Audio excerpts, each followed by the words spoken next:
Hello, I'm Hetty and I'm from Newquay Community Orchards, and we're going to do a little session on sowing tomato seeds today.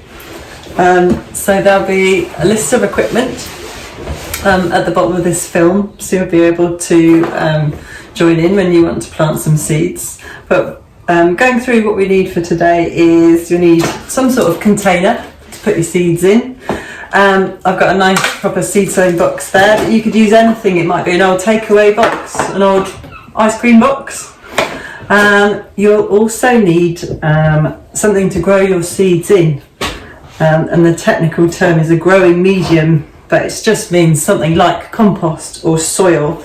And today I'm going to use a mix of lovely peat-free compost and a bit of sand, and the sand will help it make it nice and free draining compost. But you could, if you can't get hold of any compost, you could dig some soil up, and as long as you've passed it through a sieve so it's nice and fine and not too chunky, that should be fine for sowing your seed in. Other things you'll need today is a pencil, a lollipop stick, and of course, most importantly, some seed. Now we've got some tomato seed that we saved from our tomatoes, which we grew last year, and this is one of the really good ones. It is called Tomato Hillbilly, and it's a great big beefsteak variety. And tomatoes are really fun to grow because they grow really quick, and then you get something really tasty to eat in not too long a time. So by summertime, should be able to harvest from these. So yeah, the process we're going to go through is, I'll get all these bits out of the way. Because first off, I'm going to fill up my container with my mix of peat-free compost and sand. So I've already sieved this to get out all the really big lumps, and I fill the container up to the top and then sort of push everything around a bit so all of the cells are nice and evenly filled. And then I'm going to give it a tap, and you'll see that it shrinks down quite a bit. So I'm just going to put a little bit more compost on the top there.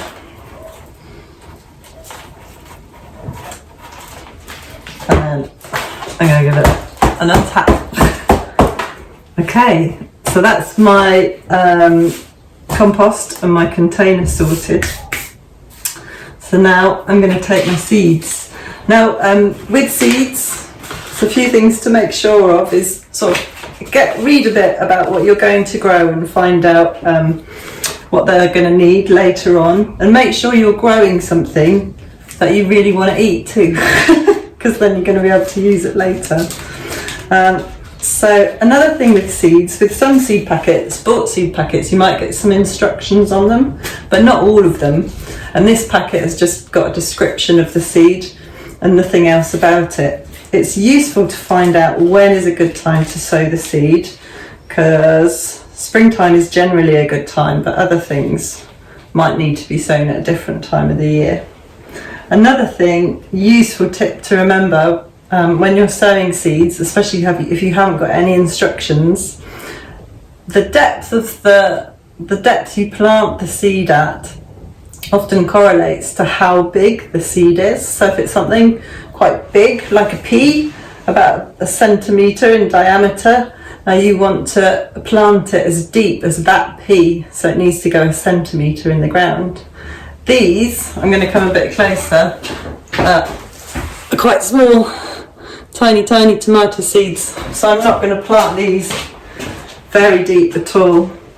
And with these I'm going to pop 3 in each little cell, and I'm just really lightly pressing them down, so they're going to be sort of just below the surface, because they're quite flat, small seeds. So I'll pop all these in. Sorry, I haven't got one I made earlier.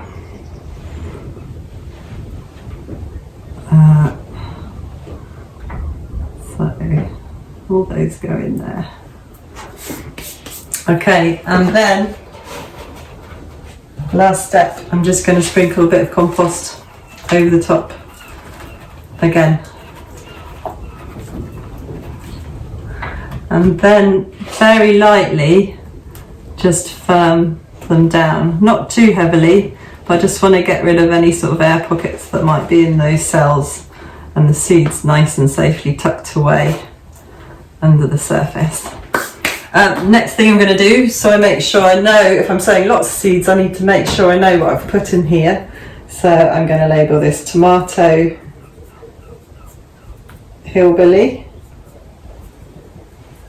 and I'm going to write the date on here too, so I know when I've sown it. This is also really useful if your seed doesn't come up in like a couple of weeks or so. It's useful to have that date on there, so you know if something's gone wrong.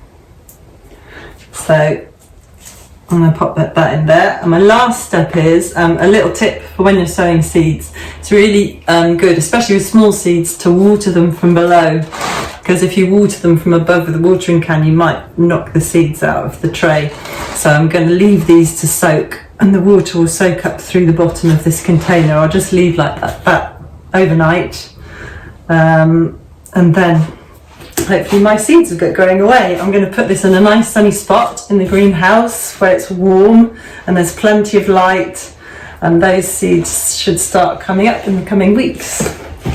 So if you've got any questions, please leave them below, in the space below. And thanks for listening today, and if you've liked what you've seen, please like us and subscribe to our YouTube channel.